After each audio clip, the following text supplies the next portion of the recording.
Hello friends, I'm Professor Smita Jha and I'm doing a course on Health Humanities and Disability.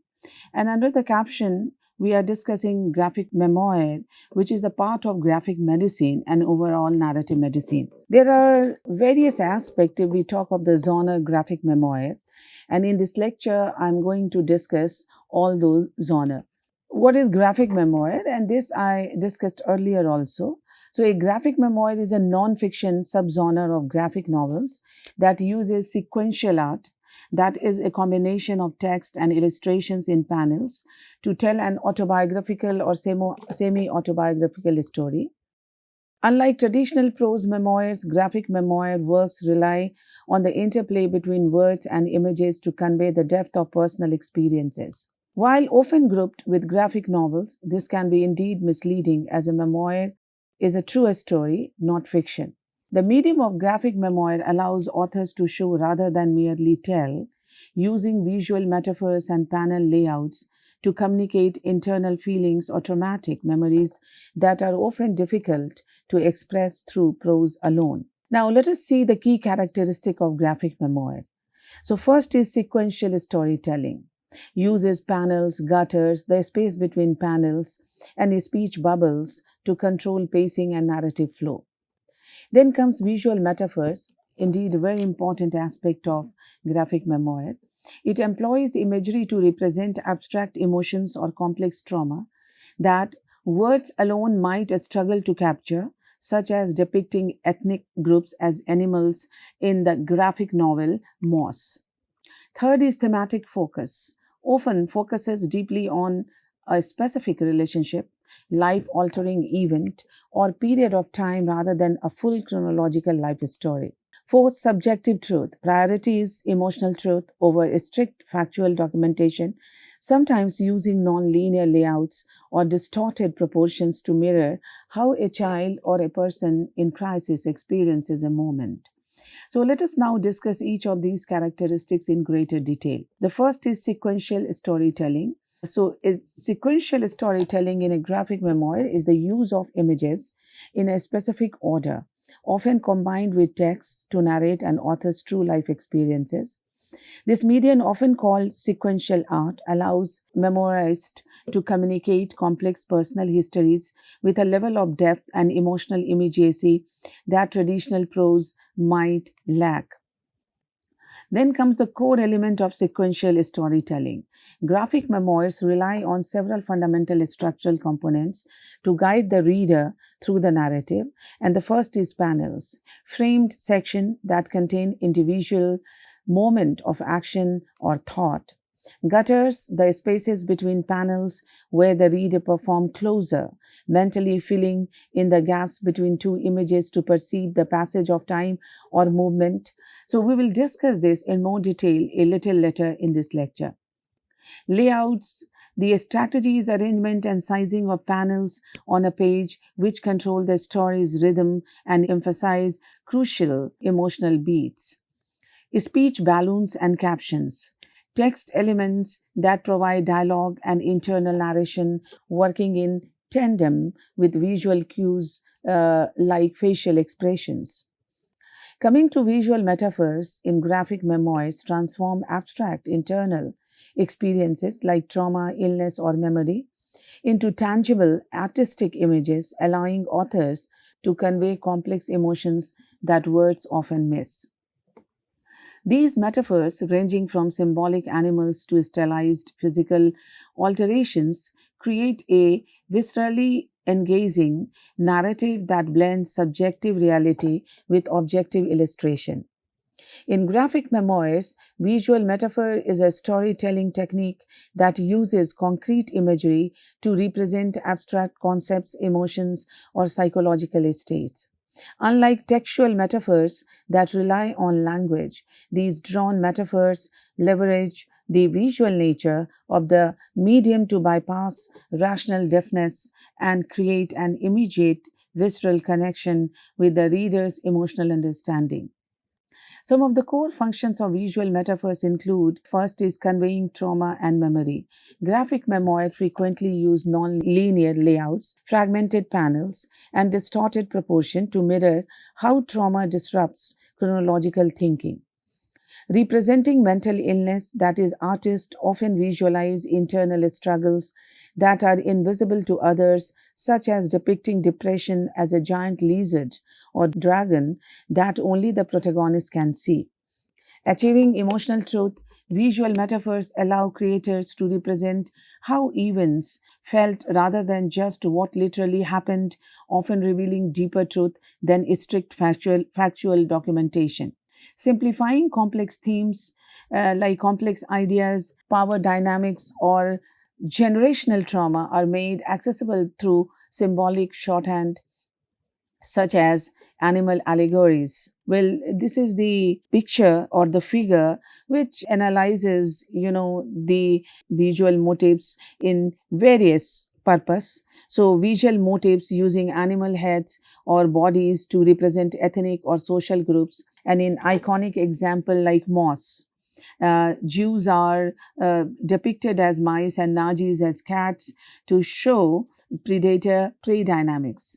Then again, the visual motifs using line quality, color shift, or drawing style or to signal psychological states. And iconic example is stitches. David Small, expressive brushwork and natural disaster represent childhood trauma. Again, visual motive and the purpose is using size and placement to reflect importance or power. And then Persepolis by Marzane Satrapi, very important novel.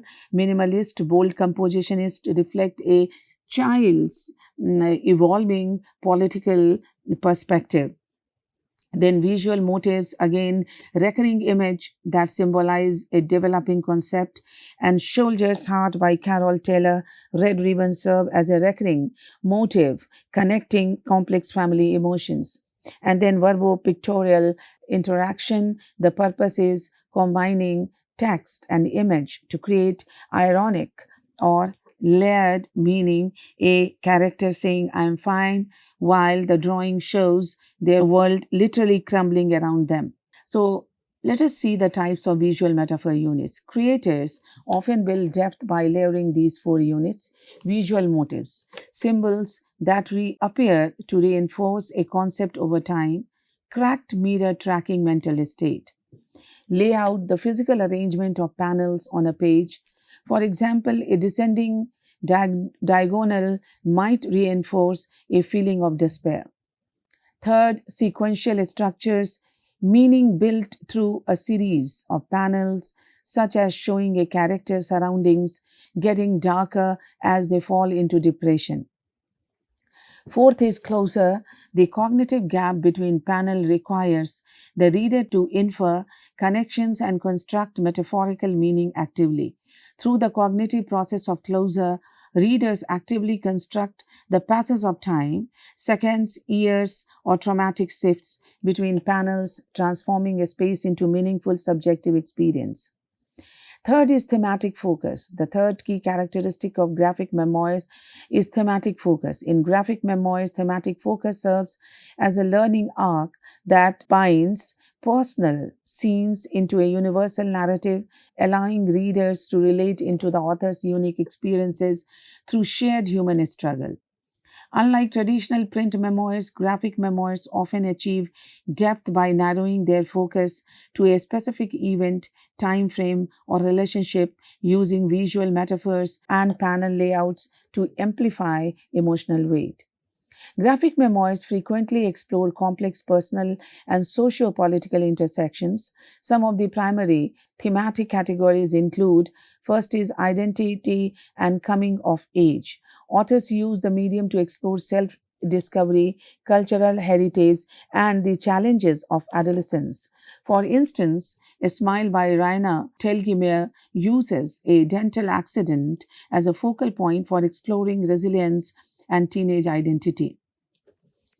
Second is trauma and collective history. Many seminal works like Art Spiegelman's Moss use visual storytelling to process historical trauma such as the Holocaust. These narratives often humanize the archive by blending personal memories with broader social context. Third is family dynamics and intergenerational legacy. Themes often center on strained paternal relationships or the refugee reflex, the inherited trauma of displacement. The Best We Could Do by Thibault is a prominent example of exploring family stories against a backdrop of history. Fourth is health and disability, that is graphic medicine. This subgenre focuses on health care experiences, mental health, and illness. Works like In Limbo highlight mental health struggles and feeling of otherness. Fifth is grief and loss. So, graphic memoirs like Rosalie Lightning by Tom Hart use the form to articulate the search for meaning following a profound loss, transitioning from hopelessness to eventual rebirth. So, visual elements that enhance theme. So, the theme is often communicated through a specific artistic choices rather than text alone. Firstly, through art style, this includes using monochromatic or heavy line work for serious or historical topics, that is Moss and Persepolis, while colorful cartoonist style may be used for coming of age narratives. Secondly, through a space and time, the gutter, the space between panels, the gutter requires the reader to actively bridge gaps in memory, making the experience of trauma or fragmented history more immediate. Thirdly, through visual metaphor, authors use drawings to represent feelings words cannot capture, such as depicting themselves as animals to emphasize vulnerability or using rainstorms to symbolize internal grief. Coming to subjective truth, that is the fourth key characteristic of graphic memoir is subjective truth. It refers to the prioritization of personal perspective, emotional resonance, and individual memory over strict historical or objective documentation. Furthermore, subjective truth in graphic memoir emphasizes individual lived experience over objective documentation, using visual, drawn, and textual techniques to communicate personal perspective, emotional honesty, and memory. This approach allows artists to represent complex internal landscapes and fragmented trauma, creating a visual truth that is authentic even if not strictly factual. Unlike traditional biographies that may strive for a neutral record, graphic memoirs lean into the inherent autobiographic trace, the idea that the very act of hand drawing a story reveals a deeper, more intimate truth of lived experience. So, the key aspects of subjective truth in graphic memoirs include the autobiographic trace. The hand drawn nature of graphic memoir act as a personal signature, validating the narrative as a subjective experience.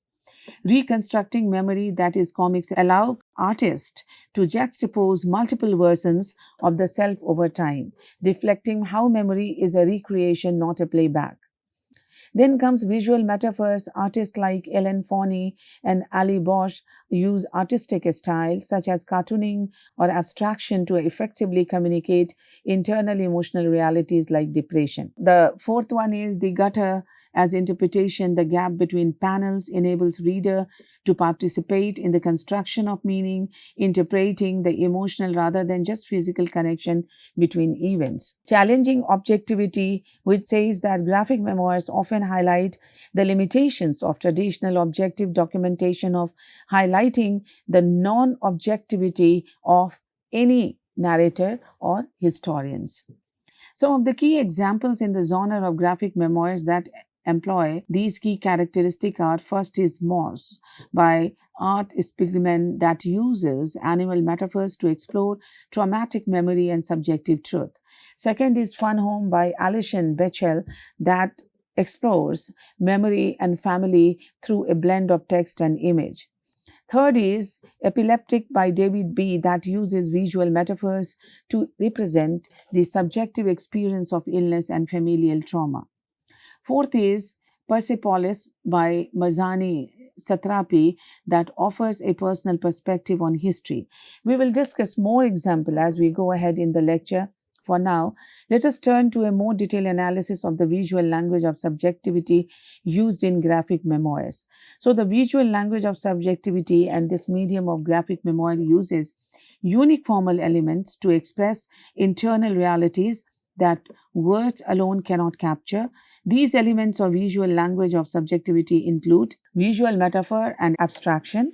Creators like Ali Brosh and Ellen Forney use simplified or exaggerated drawings to articulate the feelings of mental illness, making an invisible internal state visible to the reader. Temporal splintering panels allow a narrator to exist in multiple states at once, showing a younger self experiencing a trauma while an older version of the same character reflects on it in the background. The cartoons sell by drawing themselves as simplified avatars. Authors create a controlled self image that can be exaggerated to show emotion or vulnerability more clearly than a realistic photograph. Fourth is subjective time. The size and layout of panel can mimic how memory works, speeding up through a small rapid frames or slowing down in large wordless splashes to reflect an emotional stretching of time. To deepen our understanding, we will now examine how each of these elements shapes the visual language of subjectivity within graphic memoir. So, visual metaphor and abstraction work together to represent complex, intangible ideas through concrete imagery, bridging sensory experience with conceptual understanding. Visual metaphors operate through juxtaposition, fusion, or replacement of elements to create new meaning, while abstraction simplifies, reduces, or stylizes these forms to enhance recognition and emotional impact. So, the key aspects of visual metaphor. So, coming to visual metaphor first, it represents an abstract concept that is security through a concrete, familiar image, locked door, or barbed wire. There are three core types of visual metaphor. First is juxtaposition, placing two unrelated images together to create a new comparative meaning. Then coming the fusion, merging two distinct objects into one unique image, an electric light bulb whose filament are a brain. Replacement, substituting one object completely for another in a given context. Some of the functions of visual metaphor include emotional connection, and this bypass logical reasoning to evoke emotional responses. My mood is low.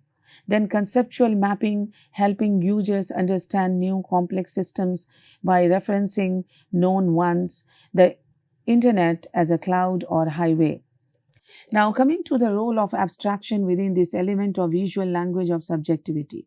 It primarily includes graphic abstraction, that is, the process of simplifying forms to enhance recognition and impact. So, what are the methods of abstraction include? And this include shape simplification, reducing complex forms into basic geometric shapes, quantitative reduction, removing unnecessary details to highlight essential elements, software aided, using digital tools to manipulate or filter images, embodied cognition. Abstract concepts are grounded in bodily experiences, for example, seeing large objects as more important or top as good. Some of the applications of visual metaphor and abstraction include advertising, creating memorable, emotional, or clever messages, portraying a car as a cheetah for speed. Graphic design, using logo or icons to quickly communicate brand identity, and Apple for knowledge or technology. User experience, using familiar metaphors like shopping cart for e-commerce or a folder for digital flies. Talking about temporal splintering in graphic memoir, it is a narrative technique where linear time is fractured to represent the subjective, often non-linear experience of memory, trauma, or identity. Unlike traditional prose, the comics medium uses a spatial layout, panels, and gutters to show multiple time frames simultaneously, allowing an author to be both the narrator in the present and a character in the past. So, coming to the key techniques of temporal splitting, graphic memoirists use several visual strategies to splinter time. Doubled embodiment, depicting different versions of self, such as a child and an adult, within the same panel or page. This allows the author to put their past and present selves into direct dialogue. Visual cues for tense, using distinct artistic style like different lettering or colors to differentiate between the time of the events and the time of the telling. For example, Riyad Steff's The Arab of Future uses cursive script for the older narrative, reflections on younger self.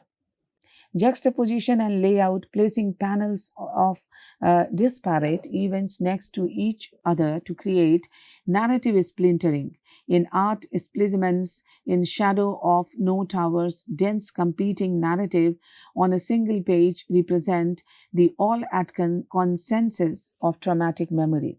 Fractured and layered time, splintering a single event into disjointed details or converging in distinct story world event into one moment to disrupt chronological progression. Let us discuss purposes of temporal splintering. First is to represent trauma. Traumatic memories are often disjointed and repetitive rather than linear. Splintering allows authors to reconstruct sense of self from these fragments, acting as a form of scriptotherapy. Second is subjective experience of illness. In illness narrative, time may feel circular or repetitive. Authors like David B. in Epileptic use associative links across pages to convey this circularity. Third is highlighting the performance of memory by maintaining two temporal perspectives at once. Memoirists remind readers that the work is subjective construction of the past, not an objective history. The cartoon self, in graphic memoirs, the cartoon self, often called an autobiographical avatar, is a stylized visual representation of the author that acts as a bridge between their internal reality and the reader's empathy. Unlike traditional prose, where the I is purely verbal, the cartoon self allows authors to physically embody their past, presenting a version of themselves that is often fragmented, exaggerated, or simplified to convey deep emotional truth. Let us see the key aspects of the cartoon self. Fragmented identity.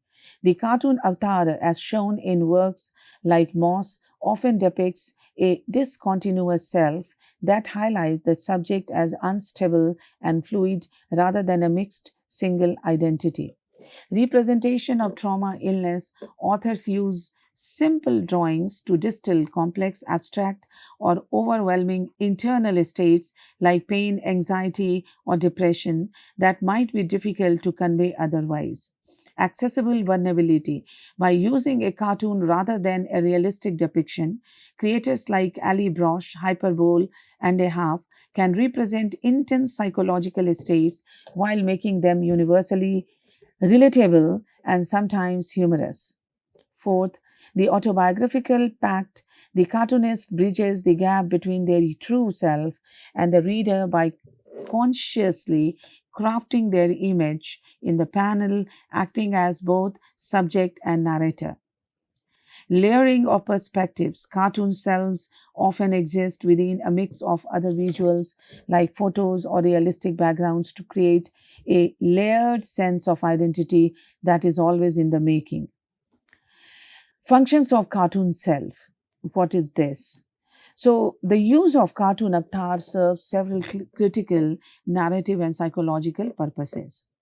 Universal identification, which says simplified features like smiley face, eyes, or basic line appendages allow readers to more easily project themselves onto the character, a concept famously explored by Scott McCloud and utilized by creator like Ali Brosh in her depiction of depression. Representing fragmentation because the author must redraw themselves in every panel, the self is depicted as unstable and fluid rather than a single fixed entity. This is ideal for stories about trauma, illness, and shifting identity. If we talk of visual metaphor, authors use non-realistic depiction to signify internal states. For example, as discussed earlier in Moss, Art Spiegelman represents himself and others as animals, mice for Jews, cats for Nazis, to address the unspeakable nature of the Holocaust through the diminutive. Bridging memory gaps, graphic memoirs often highlight the discrepancy between the verbal track, the narrator voice, and the visual track, the artist's representation, allowing the reader to explore the gaps in memory and the subjective nature of truth. This will be discussed later in more detail. So, graphic memoirs bridge memory gaps by using the visual and the structural elements of comics, specifically the gutter between the panels, to represent the fragmented, subjective, and reconstructed nature of memory. Artists utilize the interaction between words and images to fill in missing personal history, navigate traumatic, or represent the unseen past. Some of the techniques for bridging memory gaps are the gutter as memory lapse. The space between panels represent gaps in time and memory, allowing reader to infer missing information similar to how human memory works. Visual verbal duality, divergence between what the narrator says, verbal track, and what is drawn, visual track, highlight the subjective, unreliable nature of memory. Third is meta commentary and avatars. Authors include their present day selves, avatars, investigating their past selves, making the act of reconstruction part of the story in Alison Bechdel Fun Home. Collage and archival material. Integrating photographs, documents, or letters fills gaps in personal memory with historical tangible evidence. Metaphorical imagery, when memory is missing or repressed, particularly in trauma, artists use surreal or metaphorical drawings to represent the emotional reality as seen in David Small's Stitches. Key aspects of graphic memoir include first is active reading. The reader is an active participating in building the narrative, piecing together fragments rather than receiving a linear story. Second aspect is subjectivity over objectivity. Graphic memoirs privilege the subjective experience, remembering over a factual historical account. Third aspect is trauma reconstruction. So, graphic narratives are uniquely suited to represent trauma, which is inherently fragmented, by presenting complete scenes and relying on visual association. Fourth is reclaiming silence. Artists like Thibault in The Best We Could Do use the medium to reconstruct family histories that were intentionally silenced or lost. So, some of the notable examples of elements of graphic memoir are Alison Bechdel, Fun Home, Are You My Mother? Uses a self reflexive style, sometimes drawing her own hand into the frame to acknowledge her role as a narrator constructing the past. Thibault, The Best We Could Do, explores intergenerational trauma and uses the graphic medium to give material form to the absent, bridging gaps in family history through research and imagination. David Small Stitches employs an active, non-synchronous narrative style to focus reader attention on the subjective constructed nature of childhood memories. That is all for this lecture. In the next one, we will discuss about the role of the gutter as bridging gaps in memory, techniques of visualizing and materializing memory, and transgenerational trauma as essential component and aspects of the graphic memoir. Till then, thank you very much. Let us see in the next lecture.